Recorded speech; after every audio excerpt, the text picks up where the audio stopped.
Our guests, Professor Dr. Fakrul and Professor Lily Want, are both here for our plenary address, which begins in 2 minutes. So I think we do get a 2-minute break. Let's just wait a few minutes and begin as per schedule at 10:30. Good morning, sir. Good morning, Tausif. Good to see you. Morning, sir. Good to see Yes, Sarah. Good to see you, sir. How are you? I'm good. I think Professor Lily Want is already with us here. Okay. Hello, ma'am. Morning, Professor Lily. Sir. Shamshad, good morning. Yeah. Fine, sir. Good morning, Professor Fakrul. How are you? I'm good, Professor Lilwant. It's so good to see you. And Same here. Same. It's always a pleasure. It's always an honor. And the credit for this goes to Tausif. Of course. Who, And Shamshad. he invites me every now and then to Bangladesh. I'm more of a Bangladeshi now. And this pandemic has really come in the way. You would have loved to have it. Absolutely.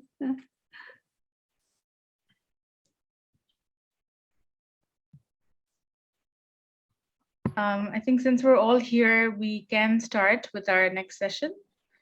I would like to welcome formally again our guests to our next session, which is the plenary address.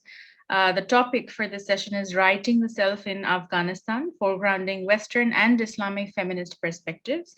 Our guest for this session is Professor Lily Want, Head, Department of English, Islamic University of Science and Technology in Kashmir, and our respected moderator for this session is Professor Fakrul, distinguished academic, critic, translator, and director of the Bangabandhu Sheikh Mujib Research Institute for Peace and Liberty at the University of Dhaka. May I please request Fakrul sir to take the virtual stage and introduce our speaker and take over the conversation. Thank you very much, Sarah. And before I do, let me thank Tausif and Shamshad and the ULAB team organizing this. And it's such a pleasure to be chairing this plenary session. This is the third encounter that I've had with Professor Lily Want. Two of them were virtuous. The first time she was my host, she invited me to deliver the keynote in Kashmir in 1980 on eco-criticism. And the second time was only a few months back when she was in the concluding session, and I heard with great admiration her summing up of the conference, where I also gave a paper, a plenary paper organized by Tausif. So the link between us is Tausif, among other things. And so I'd like to thank Tausif also for that reason. Professor Lily Want, I remember her, as I said, wonderful summing up of that session. And of course, the way she organized the Kashmir conference that I went to. She's going to talk on a topic and a conference which I'm sure is absolutely amazing, and I'm so sorry I've been missing it. I grew up in a part of Dhaka where Kabuliwalas would come and go. We of course read about the Rabindranath Tagore story. It was part of our growing up. My wife's family has a very poignant tale about a Kabuliwala who had become an adopted son of the family, who after 71, after liberation, was killed by people who should not have done what they didn't know anything about. So we look forward to that, and also the very important topic which is in the papers today. In the Daily Star, the ULAB conference talks about the women that ULAB has featured. So let's hear from Professor Lily Want. Let me just say briefly that Professor Lily Want has been educated in Kashmir. She did her MA, MPhil, and PhD from Kashmir University. She specializes in Romantic and Victorian poetry and new literature in English. She has decades of experience in university teaching. She is the author of the book Shelley and Keats, The Theory and Practice of Art. And she has edited what seems to be a very popular and very successful series for teaching students understanding English. And she has published widely on Shelley, Arundhati Roy, Jhumpa Lahiri, Nisam Ezekiel, on postcolonial issues and cultural globalization. So without wasting any more time, let me just introduce Professor Lily Want. It's my great pleasure to do so.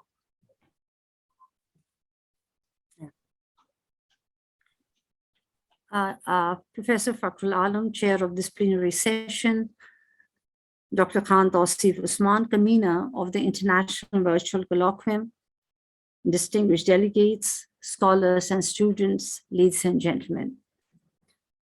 Greetings to all of you on this cold autumn morning from Kashmir.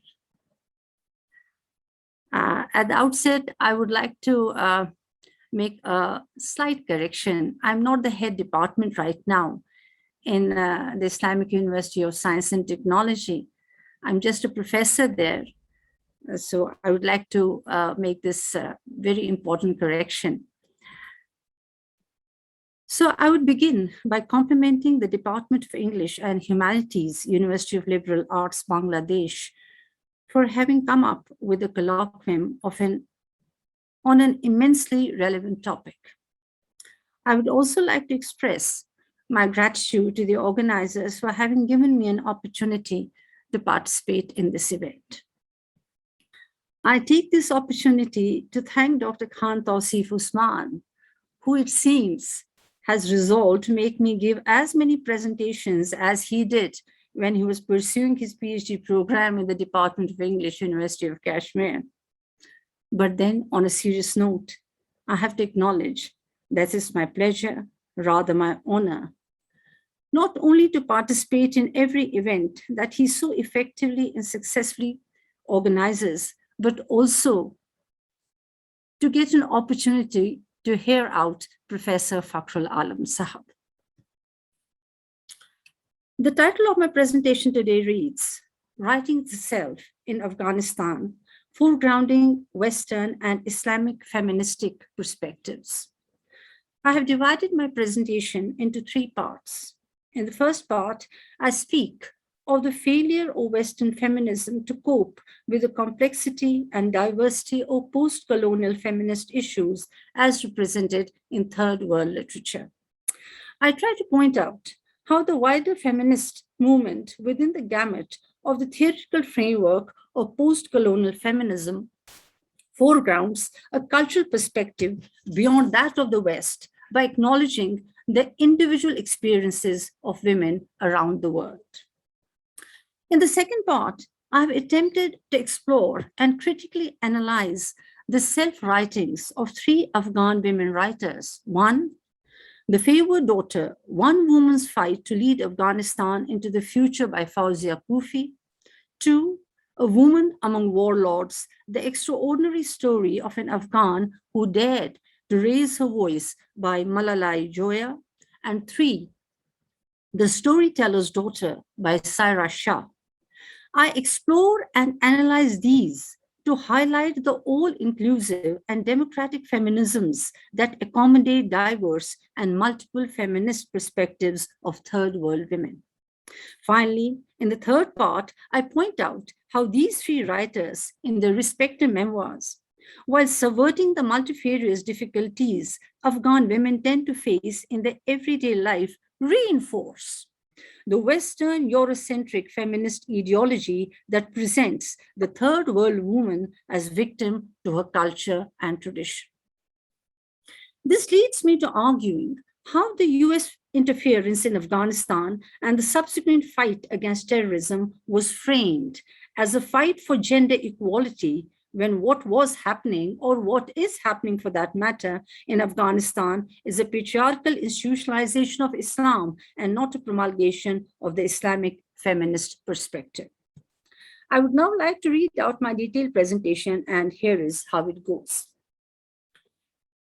There is no gainsaying the fact that racism and colonialism promote a wider viewpoint of the complex layers of oppression on the non-white, non-Western women in the post-colonial world. The universalizing tendencies of mainstream feminist ideology have been questioned, as the term woman is now being defined not only by her gender, but also by her social class, race, ethnicity, and sexual preference. As such, feminism in third world countries originates as a critique of feminist theories in developed countries. Accusing Western feminists of theoretical reductionism with regard to third world women, Ethel Crowley makes a pertinent statement in this context, and I quote, "Western feminism is lacking when applied to non-Western societies. Freedom does not mean the same thing to all the women in the world," unquote. As a result, Ethel Crowley, Audre Lorde, Gloria Anzaldúa, Chandra Talpade Mohante, Trinity Menha, Gayatri Sipawak, Rachel, Rosario Castellanos, Cheryl Johnson are all for formulating strategies to highlight the lack of representation of women of color in feminist scholarship. Together, these post-colonial feminists underscore the differences in the socio-cultural positions of women responsible for producing different problems and responses, notwithstanding the same broad issues. Not only do these women writers accuse Western feminists for ignoring the similarities and differences in the struggle of women worldwide, but also reject the idea of a global sisterhood. Thus, the wider feminist movement within the gamut of the theoretical framework of post-colonial feminism proclaims a cultural perspective beyond the Western world by acknowledging the individual experience of women around the world. Affiliated with Black feminism, post-colonial feminists seek to bring issues of ethnic conflict and racism into feminist discourse. In her article, Age, Race, Class, and Sex, Women Redefining Difference, Audre Lorde makes a pertinent statement, and I quote, "As white women ignore their built-in privilege and define women in terms of their own experiences alone, then women of color become other, which prevents the literary work produced by women of color from being represented in mainstream feminism," unquote. Critiquing the tendency to use Western models of societies as a framework for the rest of the world without realizing that feminism in third world countries stems from internal ideologies and sociocultural factors, post-colonial feminism has emerged as a watershed event in the history of feminism by establishing the contours of feminism for us as post-colonial subjects and as women of color. Posing a challenge to mainstream white feminism that either marginalized or subsumed the voices of women of color within its larger discourse, women writers like Toni Morrison, Audre Lorde, Jean Rhys, Flori Nwapa, Chimamanda Adichie, Alice Walker, Urvashi Butalia, Mahashweta Devi, to name a few, exemplify Bill Ashcroft's and Gareth Griffith's phrase, "The empire writes back," by offering a social critique of institutionalized patriarchy.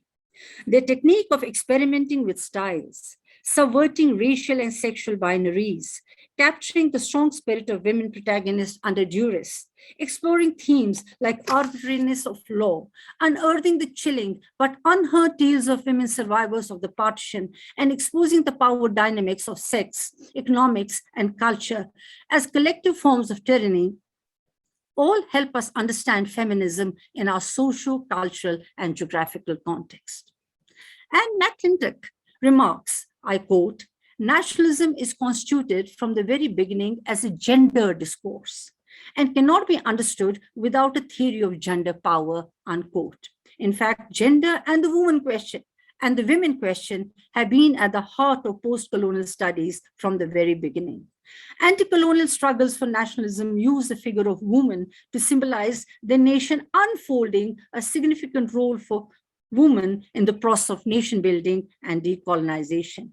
Self-writing as such emerged as important phenomenon because it merged the personal and national narratives, claiming a degree of authenticity and credibility. Historians of gender studies have highlighted the importance of autobiographical writings as valuable and heuristic sources of the subjectivities of women. Focusing on the relationship between gender, genre, and historical circumstances, the memoir, as a fluid form of self-expression, in the words of Nawar al-Hassan Golay, opened up new literary vistas for women to write back to the West, and more importantly, write back to the Arab patriarchy. As a metatextual account, the memoir offers an opportunity to women to express their subjectivity and contribute to social justice movements concerned with resistance. Fawzia Kufi, Malalai Joya, and Saira Shah, the three Afghan women writers in the respective memoirs, The Favored Daughter, A Woman Among Warlords, The Storyteller's Daughter, search for a female selfhood within the boundaries set up by the Afghan patriarchal discourse. Together, the memoirs reveal not only the complexity and the specificities of female experience within the primary structures of power inherent in the Afghan socio-cultural milieu, but also foreground Afghan history in the aftermath of the fall of monarchy, the subsequent Russian invasion, the civil war when Mujahideen factions were fighting one another, the rise of Taliban, and the involvement of the US and UK after 9/11.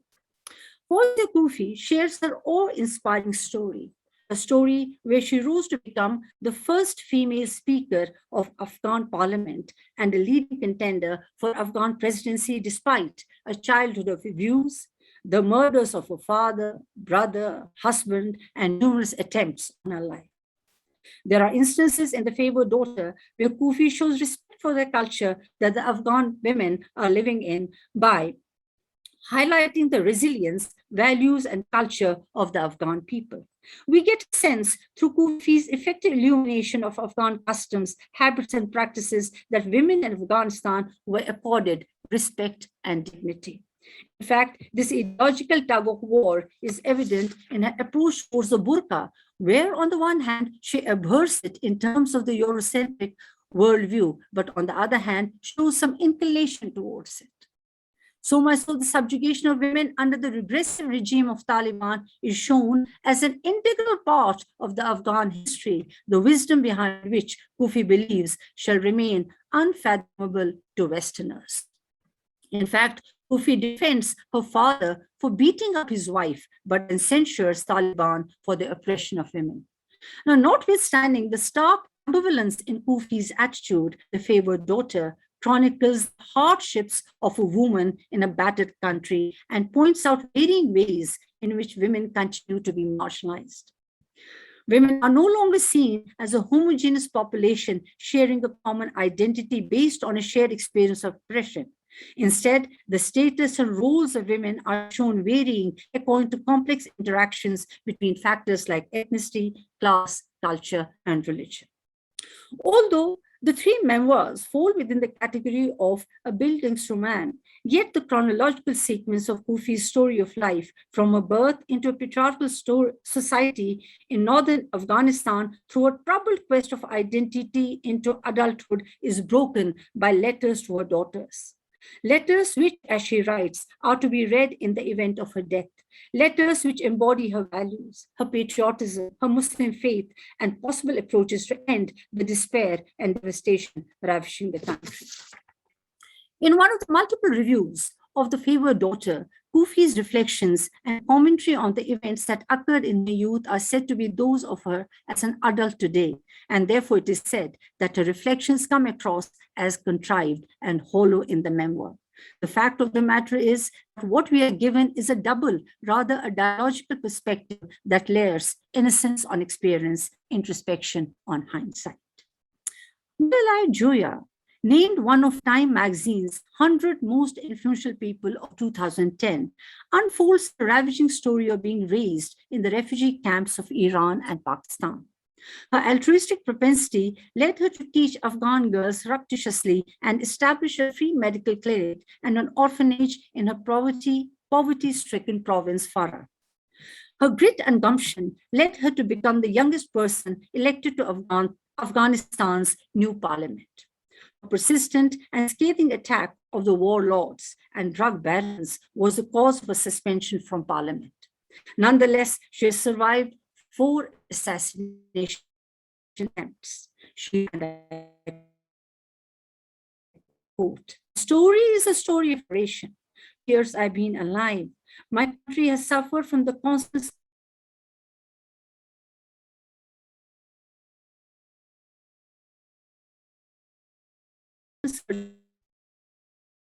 age and younger, known blood and warlords, tells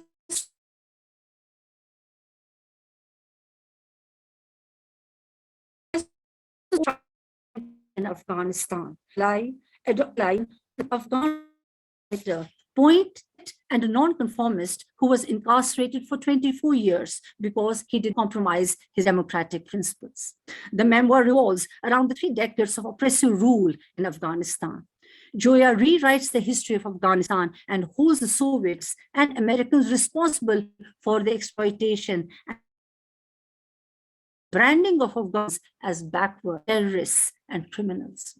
Joya seizes the lost truth, the other in history, and undercuts the European narrative that justice will return to Afghanistan once the Taliban are vanquished and driven out of power. Instead, the memoir makes it quite explicit that the US-led war on terror is a war against the Afghan people.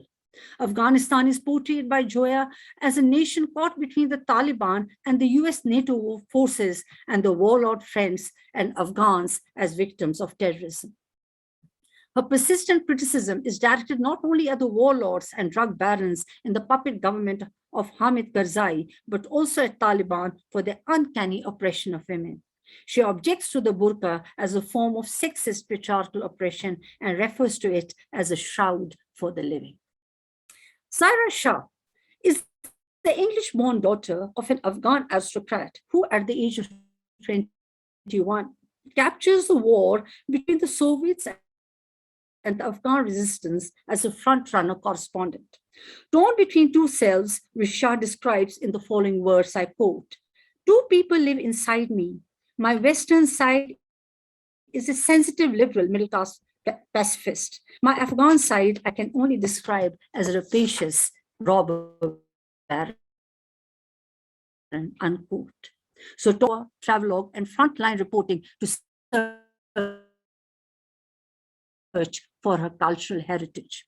Raised in England, Shah, in The Storyteller's Daughter, is eager to discover the truth behind the stories told to her by her father about Afghanistan. The stories are grounded in her father's faith, in the long-held beliefs and traditions of Afghanistan. A writer of Sufi fables, her father has sketched a pristine portrait of Afghanistan with astounding minarets, lush gardens, and of Afghanistan is interwoven with his faith in what he believes to be the noble aspiration of the Mujib invaders. However, the Afghanistan that she conflict shows that her one as it represents the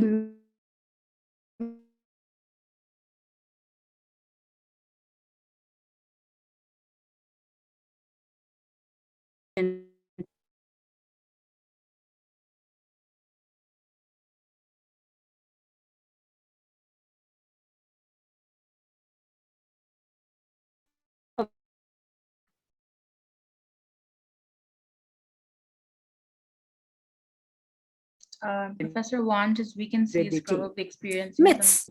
This is true of Saira Shah too. No, sorry. Sorry to interrupt you. Your your bandwidth, I think, was disconnecting, so we lost you. You want me to repeat? Would you like me to repeat? Please continue. It's fine. I think I'll repeat. I'll go back. Okay. I'll go back a little. Doesn't matter. Okay. In The Storyteller's Daughter, Shah completes the untold story of a father only to recreate the horrors of Afghan life and the brutally cruel repression of women under the Taliban in vivid detail. Myths, Mark Shorey once wrote, I quote, are the instruments by which we continually struggle to make our experience intelligible to ourselves, unquote. This is true of Shah too. Her father's fables cease to have any probability and credibility in the face of the political turbulence and turmoil she experiences in Afghanistan. Despite her realization that women in the traditional Muslim family of her uncle's household wield more power, Shah fails to reconcile her father's mythical tales about Afghanistan with the factual reality she confronts.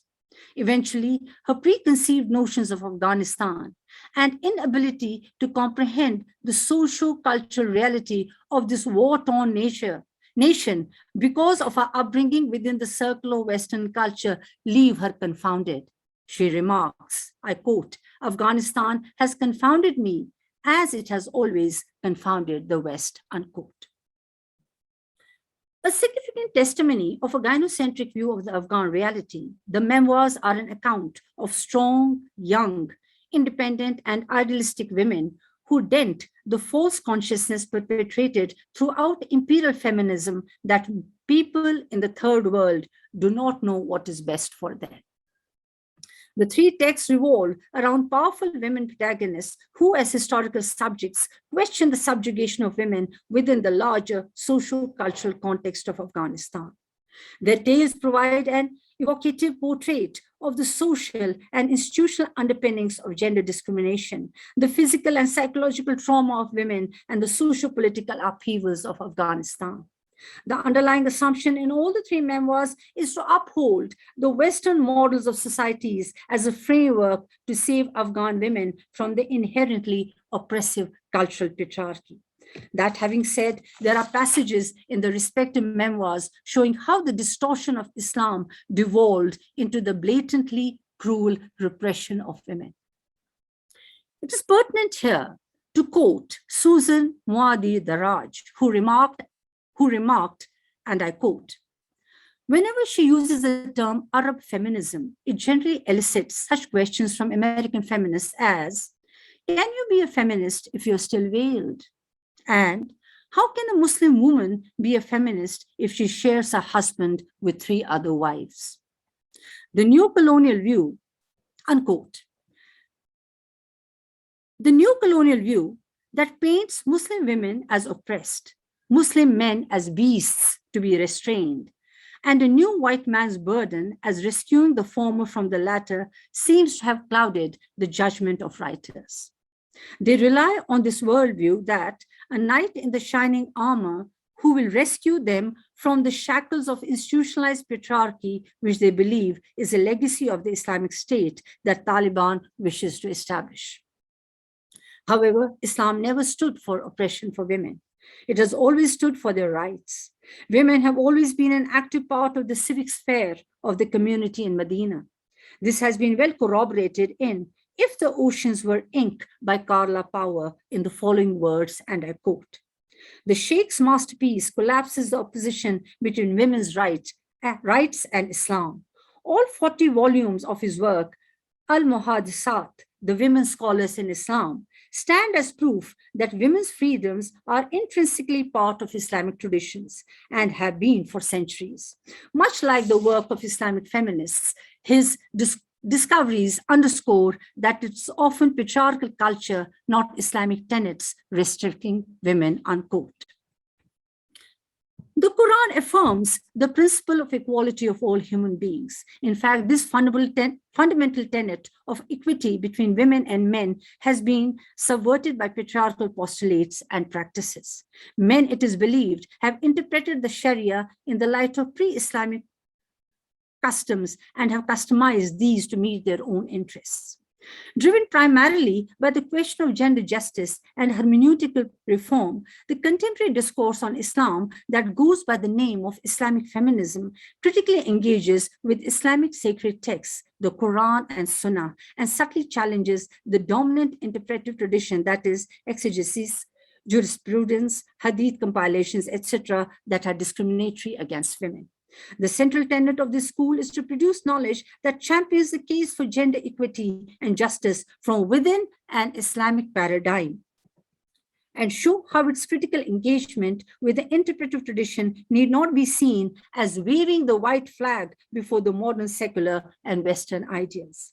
All the Islamic feminists like Amina Wadud, Rifat Hassan, and Saudi Arabian Fatma Nassif base their arguments for gender equity on the fundamental Islamic text, the Quran, yet some Islamic feminists like the Lebanese Aziza al-Habiri and the Pakistani Shaheen Sardar Ali scrutinized the Sharia-backed laws, whereas the Moroccan Fatima Mernissi and Turkish Hidayat Taksal relied on the Hadith. The memoirs of the three Afghan women writers display not only a colonial-induced conflict of Afghanistan, but undoubtedly show that women in this storm-ridden zone do not live under the same circumstances as women from Western culture. However, the writers fail to challenge Western ethnocentricity and by and large associate Afghanistan's oppression of women with the signifiers of Islam rather than depicting them as victims of the Afghani traditional culture. The focus on the burqa-clad woman or the traditional practice of veiling as a form of oppression cannot be perceived from the Western feminist perspective and certainly cannot be used as a ploy for the US interference in Afghanistan to fight for the rights and dignity of women. To view the veiled Muslim woman as justification for the US war on terror reminds one of the British rule in South Asia that was justified to stall practices like child marriage and sati. Thank you. Thank you very much, Professor Lillywant, for a paper which was so theoretically nuanced and such a nuanced reading of the three memoirs. It was very probing, it was very analytical, it was also very revealing for us because the complexity of the situation is something that I think we are prevented from seeing because of the veils that come in, theoretical veils including that come in. This was a paper which was very informative. It introduced us to a very different kind of third world feminist perspective.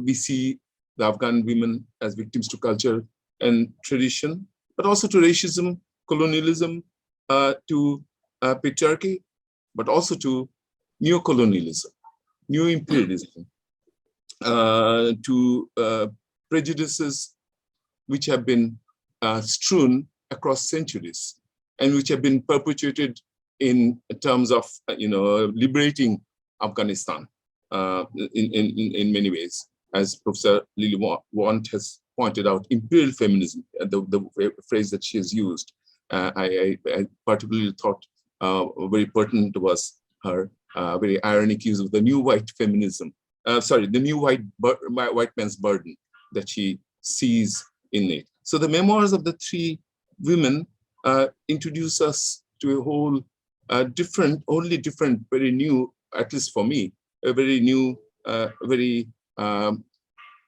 sharp perspective and a critique which was well worth waiting for us, for all of us. And I'm so glad that the network band with which alert that came did not last, that we could get the paper entirely as it is. This was writing back not only to the West, it was writing back to patriarchy. It was also writing back to all of us who have, been very simply, all of us who have, in our part of the world, simplistic perspectives about very complex issues in all kinds of ways. So thank you very much, Professor Lillywant, for a paper I'm sure everyone has found very illuminating. I would leave it to the organizers to tell me whether we should end the session or not. Over to you, Sarah. But let me just say, by way of concluding, I certainly have been benefited from this session. Thank you very much. Thank you, Professor Fakrul. Thank you for these kind words. You always make my day. You always do. You made mine. So.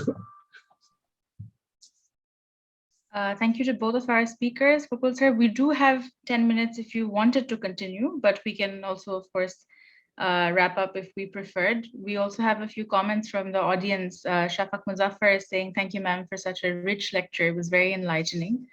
I think we can all agree. Sir, would you like to continue or do we? I don't have anything else to say. Okay. Okay, sure. I think I've said what I wanted to.